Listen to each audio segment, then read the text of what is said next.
Então, nós vamos iniciar o dia de hoje, essa mesa de agora, com a apresentação pela companheira Sofia Toledo, da pesquisa da Fundação Perseu Abramo e SESC, chamado Mulheres e Gênero nos Espaços Públicos e Privado, eleições de 2026.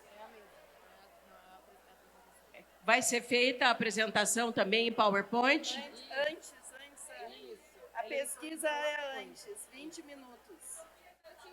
Sofia, 20 minutos a projeção, pede a projeção. Pedimos a projeção da pesquisa à equipe técnica que, por favor, comece a projeção da pesquisa. Nós teremos 15 minutos para a apresentação da pesquisa, 7 minutos para a fala de cada uma das integrantes da mesa e depois teremos mais 5 inscrições de 3 minutos cada uma. É outra. Isso. Pedimos um momentinho só para resolver essa questão técnica aqui da projeção. É que foi É a mesa. Essa é a mesa de eleições. Enquanto vai sendo providenciada a projeção da pesquisa, a Sofia já vai iniciar, então, a fala dela, contextualizando e preparando aí o processo da apresentação, tá? Boa tarde a todas essas mulheres maravilhosas. Vou começar aqui apresentando, meu nome é Sofia Toledo. Eu faço parte, estou como pesquisadora na Fundação Perseu Abramo. Sou de São Paulo, da cidade de São Paulo, e atualmente vivo em uma das periferias da capital, que é o Rio Pequeno, na Zona Oeste. E estou aqui hoje para apresentar para vocês parte dos resultados dessa terceira edição da pesquisa Mulheres e Gênero nos Espaços Público e Privado. Essa pesquisa ela foi realizada pela Fundação em parceria com o SESC São Paulo. A primeira edição dessa pesquisa foi em 2001. Ela foi uma pesquisa que buscou compreender a realidade e as dificuldades das mulheres brasileiras. Em 2001, entre os resultados da pesquisa, a gente teve o problema da gravidez na adolescência, o problema da violência contra as mulheres e da forma de inserção precária no mercado de trabalho. 10 anos depois, em 2010, já em parceria com o SESC, nós entrevistamos também não só mulheres, mas homens de todo o país, buscando compreender também qual que é a perspectiva deles em relação às relações de gênero e às desigualdades e violência contra as mulheres. Nessa terceira edição, que foi realizada em 2023, a gente optou por fazer uma abordagem de entrevistas em profundidade com mulheres cis e mulheres trans, buscando compreender um pouco melhor a realidade, os desafios, quais são as vivências, as experiências no mercado de trabalho, na família, nos relacionamentos das mulheres trans também. E em 2023, a gente realiza essa terceira fase da pesquisa, onde nós tivemos tanto mais de 2.440 mulheres sendo entrevistadas e mais de 1.220 homens sendo entrevistados também.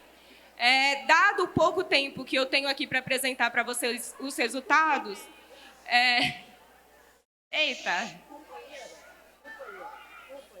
dados os poucos momentos que a gente tem aqui, eu indico que vocês deem uma olhada na pesquisa completa que está disponível no site da Fundação Perseu Abramo. Essa pesquisa ela é gigantesca, mas ela se aprofundou em alguns temas, como imagem das mulheres, que vai dizer um pouco sobre o que as mulheres estão entendendo sobre a própria realidade delas no Brasil, se a situação melhorou, se piorou, quais são as principais discriminações vivenciadas, qual é a compreensão que se tem sobre feminismo, por exemplo. A gente tem um capítulo que é voltado só para os temas de saúde, onde vai tratar da questão do corpo, da saúde reprodutiva, entre outras questões. além da violência, da proteção social e política de cuidados, o tema do trabalho remunerado e não remunerado, e cultura política e participação.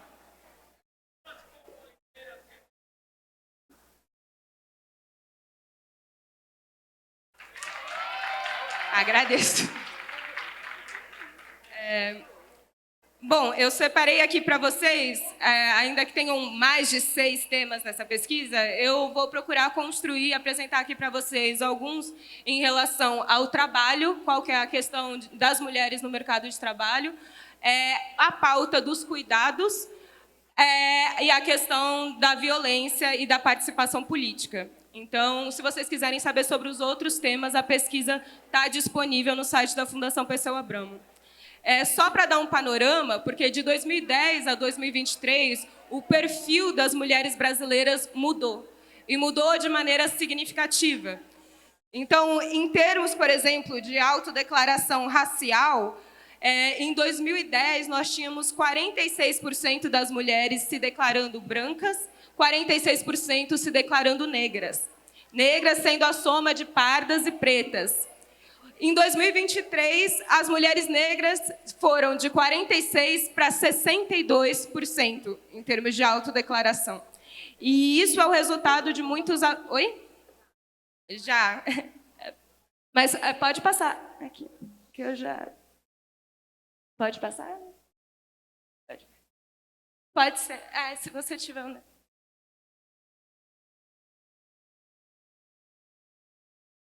Tá bom. Bom, mas deixa eu ficar ali no canto, que dá, acho que para ver melhor vocês.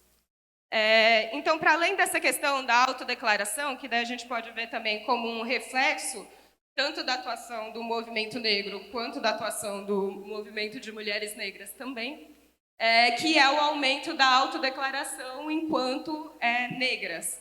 Além disso, a gente teve alguns avanços em termos de escolaridade. Então, as mulheres de 2010 a 2023 conseguiram concluir mais o ensino médio. No entanto, em relação ao ensino superior, a gente continuou na mesma porcentagem, 16%. Enquanto, em relação aos homens entrevistados, houve um avanço e um crescimento de cerca de 5% na escolaridade. Além disso, a gente tem a questão da renda. Ainda que as mulheres tenham avançado em termos de escolaridade, concluindo o ensino médio, a renda não acompanhou isso. Então, esses dados que eu vou apresentar, eles são dados que... Está um pouquinho alto isso aqui, né? Está voltando para mim. Mas os dados que eu vou apresentar, eles apontam para a gente, sobretudo, que entre 2010 e 2023, a gente teve um acentuamento das desigualdades raciais, de gênero e de renda no Brasil. Então, diferente da edição de 2001 a 2010, que ela apontava diversas vitórias, conquistas, avanços na vida das mulheres, esses dados que eu vou apresentar para vocês, eles não são tão positivos, mas eles colocam para a gente parte de quais são os desafios que a gente tem na atualidade. Então, começando pela parte do trabalho, o que a gente tem é um crescimento da informalidade entre as mulheres. Então, a gente tem, entre as mulheres que estão economicamente ativas, em 2010 eram 52%, em 2023 chega a 54%.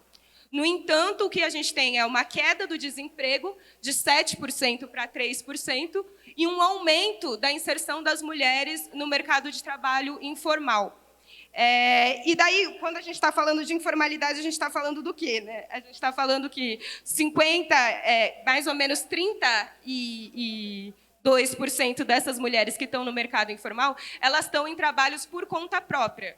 Ou seja, elas não estão regularizadas de forma alguma. Essa é um montante de mulheres que provavelmente nos próximos anos vão enfrentar inúmeros desafios em relação, por exemplo, à previdência. Enquanto a gente tem, em relação aos homens, também um aumento do mercado informal, mas uma queda ainda mais acentuada do índice de desemprego. E é importante dizer aqui que, em relação ao trabalho, a maior parte dessas mulheres que estão no mercado informal, elas são tanto mulheres negras quanto mulheres mais velhas. Então, a tendência é que, conforme as mulheres vão envelhecendo, elas vão ficando mais nos trabalhos informais, em especial os trabalhos por conta própria. Além disso, e daí eu vou tentar passar um pouquinho rápido aqui, como eu estava falando, a gente teve um avanço em termos de escolaridade, mas quando a gente olha em termos de renda, esse avanço da escolaridade não se refletiu.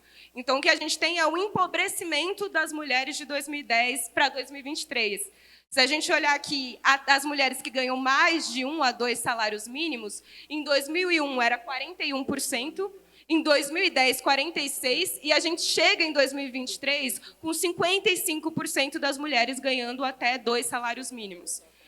Enquanto você tem uma queda e uma redução daquelas que ganham de 5 a 10 ou de 10 a 20. Em 2001 era 20%, em 2010, 14%, e em 2023, 6%. O mesmo, um movimento contrário, a gente pode observar na questão da renda dos homens. Então, quando a gente olha aqueles que ganham até 2 salários mínimos, houve uma queda. Então, foi de 43% para 35%. E daí aumentou a faixa que ganha de 2 a 5 salários mínimos e o resto se manteve. E aqui a gente consegue identificar o quê? Que, basicamente, nesse período de 2010 a 2023, ainda que a gente tenha conseguido concluir os estudos, concluir o ensino médio, tenha havido avanços em relação à inserção no ensino superior, isso não se refletiu de forma alguma, nem na forma como a gente está inserida no mercado de trabalho, que é sobretudo na informalidade, em trabalhos por conta própria, como também não se refletiu numa mudança na nossa condição financeira e de renda. A gente empobreceu nesse período, basicamente. E em relação aos afazeres domésticos, né? Se a gente olhar aqui, esse é um dos dados que ele não alterou ao longo de toda a série histórica. Em 2001, 96% dos domicílios tinham uma mulher como responsável pelos afazeres domésticos. Em 2010, continuou em 96%. E em 2023, está em 93%. A margem de erro é mais ou menos 2 pontos. Então, ainda está dentro da margem de erro. A gente pode tranquilamente falar que a situação, em termos da divisão da responsabilidade do cuidado doméstico, ela não se alterou desde 2001. Né? E daí aqui a gente tem alguns dados sobre política de cuidados, que eu acho que é importante a gente pensar, que é a questão da responsabilidade com os filhos menores de idade. Se vocês observarem aqui, os filhos menores de idade que moram apenas com a mãe, em 2001 era 23%, em 2010, 16%, e em 2023 chega a 45%. Então, de 2010 a 2023, algo aconteceu, coisas aconteceram que levaram as famílias a se constituírem, sobretudo, por mães com seus filhos, mas sem o genitor presente. E sem compartilhar esse tipo de responsabilidade. É um crescimento de 29%. E daí, quando a gente olha qual que é o perfil dessas mulheres, é um aumento de mulheres mais jovens. Então, você tem, sobretudo, um perfil de 18 a 24 anos, mulheres negras e que não conseguiram concluir os estudos. Então, todo mundo sabe, eu não trouxe os dados de saúde aqui, mas a gravidez na adolescência ela não avançou de 2010 a 2023. Quem está sofrendo, sobretudo, com isso são mulheres negras e mulheres indígenas, meninas, no caso. Né? E daí esse dado, essa realidade, ela se reflete aqui. Porque daí esse aumento de 29%, ele vai ser um aumento, sobretudo, entre essas mulheres que têm 18 a 24 anos, né? Morando só com filho. E da questão da pensão alimentícia, ela também, a gente teve uma queda, né? Então, 47% das mulheres diz que não recebe nenhum tipo de auxílio, seja pensão ou algum tipo de contribuição e de ajuda. E isso é uma coisa que diminuiu, né? É uma coisa que a gente regrediu, né? Em relação ao ano anterior. Em 2001, 58% não recebia. Em 2010, 42%. Em 2023, a gente sobe de novo para 47% das mulheres que são mães não tendo nenhum tipo de colaboração ou de apoio dos genitores daquelas crianças. Né? Aqui eu trouxe... Obrigada. Aqui eu tenho um dado sobre os serviços e apoios ou auxílios que o governo deveria oferecer a essas famílias. Diferente de muitas lendas que vão circulando por aí, essas mulheres, que são as mulheres com quem a gente conversou, do país inteiro, uma amostra representativa, elas estão falando que elas precisam de ajuda do Estado, elas precisam de ajuda do governo, e não há uma compreensão apenas, porque ainda que apareça um discurso do a gente cuida porque a gente ama, hoje em dia, em 2023, pelo menos quando a gente fez esse campo, havia uma compreensão de que sim, o Estado ele deve ajudar, o governo ele deve ajudar. E ele deve ajudar, sobretudo, com auxílio financeiro, 54% aponta isso, e serviços em domicílio. Isso é muito importante. Quanto mais aumenta a idade, também a tendência é aumentar quem concorda com esses serviços, mas a gente tem o auxílio financeiro, por exemplo, sendo reivindicado por mulheres jovens, né? Por mulheres com uma renda familiar abaixo de um salário mínimo, por aquelas que estão desempregadas e aquelas que possuem doentes crônicos em casa, ou seja, que são responsáveis também por esse cuidado. Indo um pouco para essa parte de cultura política e participação, esse dado aqui, ele está no capítulo sobre feminismo, ele está em imagem das mulheres. Eu não trouxe os outros dados desse capítulo, mas eu coloquei esse dado aqui porque eu entendo que isso é uma compreensão política. É uma forma de compreensão que as mulheres vão tendo em relação ao feminismo e as formas de participação e atuação que elas podem ter. O feminismo ele é entendido, sobretudo, enquanto uma luta por direitos e liberdade de expressão. Então, a gente pode ler que, nesses últimos anos, em relação a 2010 e 2023, a sociedade, aí, tanto homens quanto mulheres, passaram a compreender melhor para que serve o feminismo, quais são os objetivos do feminismo. No entanto, se a gente observar bem, quem afirmou que não sabe nada ou se recusou a responder, aumentou de 23% para 46%. O que a gente enfrentou em campo foi uma sociedade que compreende melhor o feminismo quanto uma luta por direitos, mas uma maior resistência para sequer falar sobre feminismo. Então, a gente nunca teve esse nível de recusa de quase 50% das mulheres entrevistadas se recusando a falar o que elas compreendem enquanto feminismo. Entre os homens, a gente pode observar que também teve um aumento da compreensão enquanto luta por direitos. Mas esse ponto do não sabe o que é feminismo ou que não respondeu, ele é um dado que é muito sério para a gente, né? É um crescimento de mais de 27%. Eu estou correndo aqui.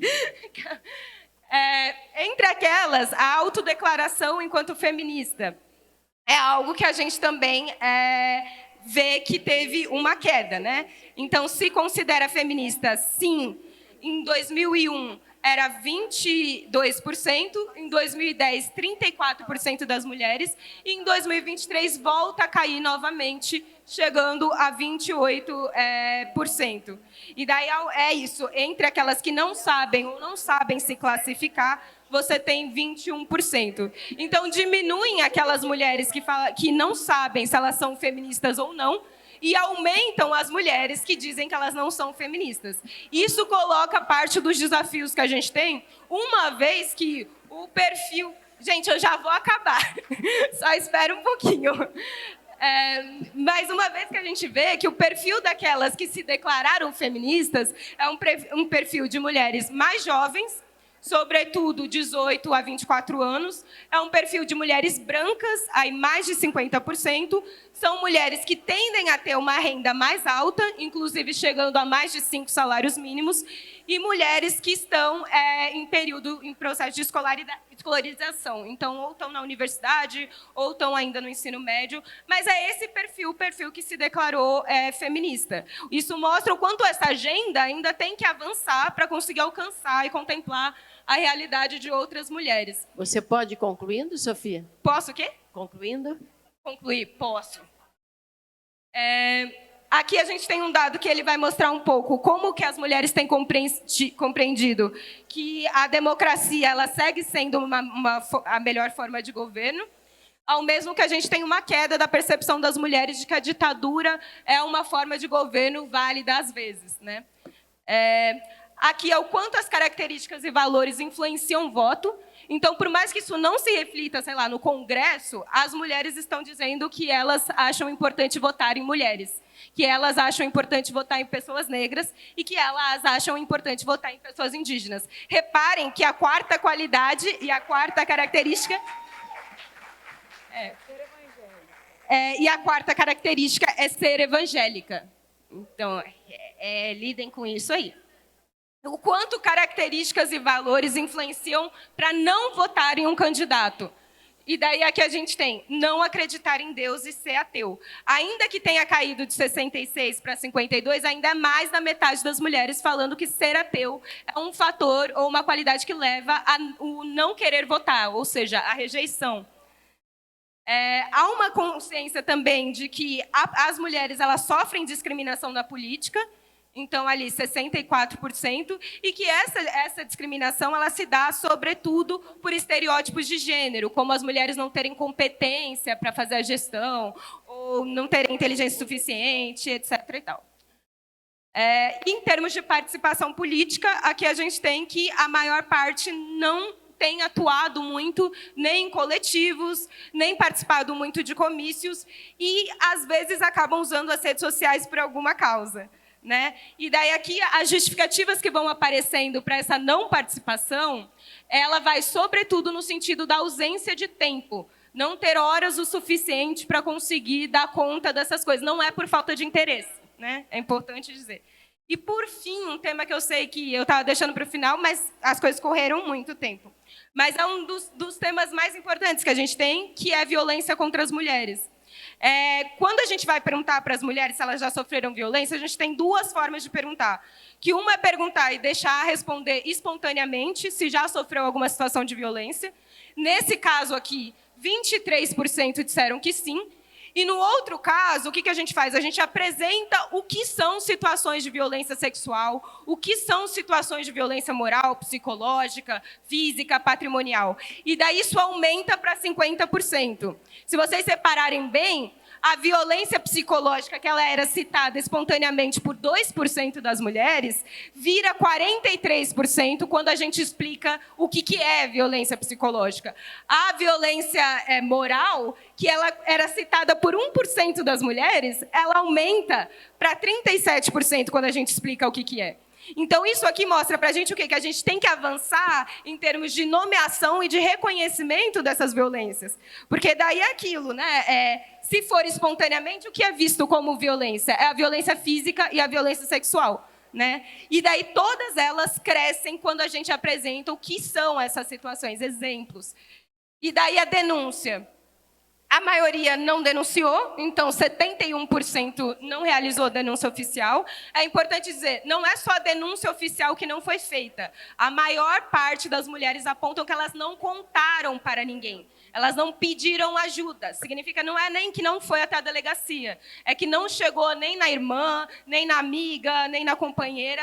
Não pediram ajuda para ninguém. E aqui, quando houve a denúncia, o lugar foi, sobretudo, a delegacia da mulher.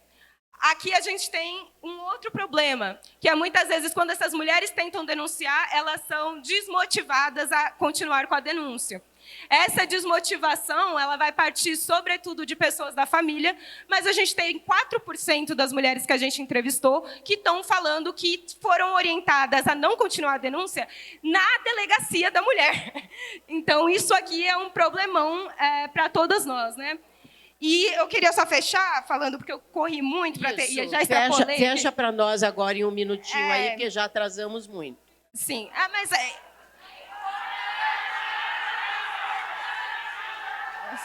Pode seguir. A plenária é soberana, mas daí aqui também implica impactos, né? Companheiras...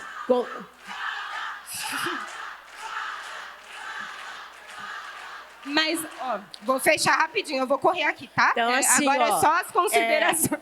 Ela vai fazer o fechamento para nós, né? Vai indicar aonde está a pesquisa. Existem alguns exemplares também, né? E ela... Vamos deixar ela falar, companheiras. Então, Deixa eu correr Plenária aqui. soberana. Mas, enfim, algumas considerações que eu acho que é importante a gente pensar. Não precisa correr.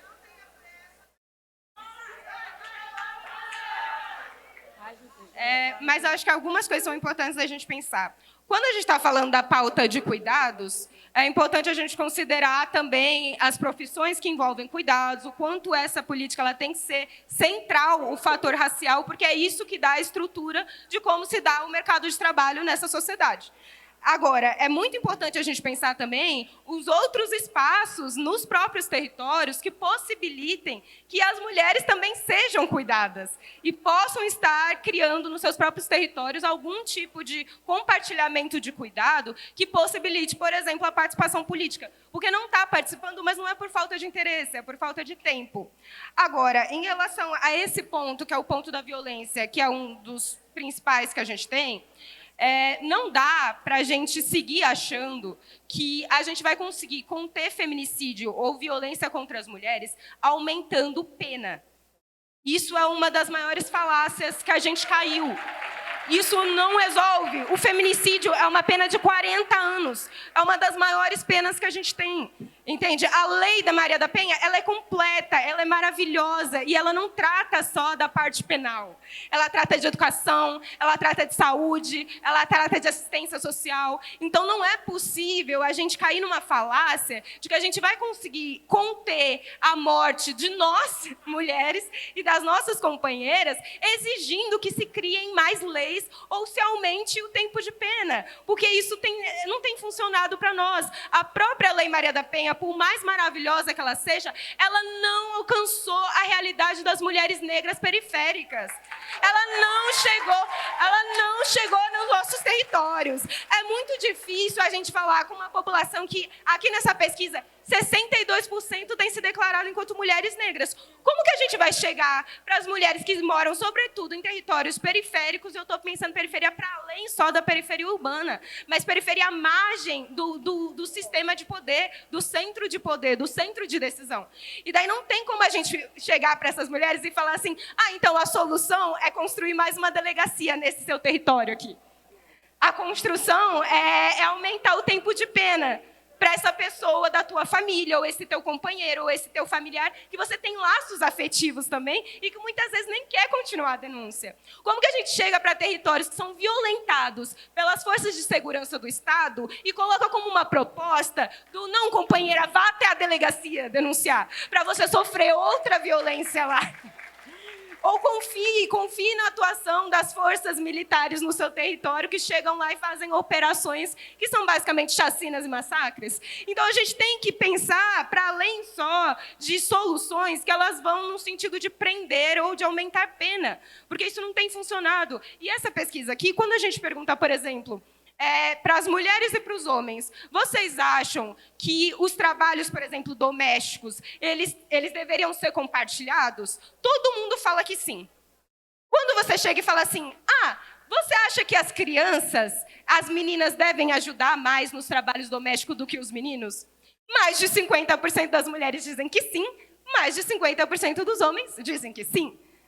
Então, como assim? Então, quando se trata de adultos, a gente tem que dividir. Quando se trata de crianças, tem que ser as meninas a realizarem essas tarefas. Como que a gente vai pensar um outro futuro e uma contenção de morte em larga escala sem pensar a educação, sem pensar as crianças, sem pensar outros modelos? Eu estou falando de educação, mas entendendo que é muito difícil a gente conseguir colocar uma educação, uma discussão sobre gênero e sexualidade e uma educação sexual nas escolas. Eu estou falando da gente assumir a nossa responsabilidade mesmo e pensar outras alternativas de educação. Porque enquanto a gente fica esperando que alguém aceite que esses projetos e essas pautas cheguem nas escolas, as crianças, as adolescentes, as jovens estão sofrendo com a internet, por exemplo, com agora modelos de inteligência artificial que criam fotos falsas delas peladas e fica circulando pela escola isso. Então, a gente tem avançado muito em pensar, em construir leis, e elas são referenciais não só no Brasil, mas fora daqui também. Mas quando a gente olha a nossa realidade, quem tem sido mais afetada pela violência e pelo feminicídio, endurecimento de lei e prisão não vai funcionar. Não vai funcionar. E daí como que a gente dá conta disso e pensa modelos alternativos que contemplem a realidade das mulheres que vivem em periferias e que sofrem com o lado mais feio das Forças Armadas do Estado? Né? E daí, para fechar e concluir, eu acho que também uma outra pauta que eu não vi aparecer aqui, mas a redução da escala 6x1. Isso é fundamental para a gente. Isso é muito importante. E daí eu não sei o quanto que esses fatores, né, vão sendo considerados, mas eu ouvi ontem aqui algumas companheiras falando sobre a necessidade de pensar uma agenda de segurança pública. Eu não sei como pensar uma agenda de segurança pública que não dialogue com o movimento de mães.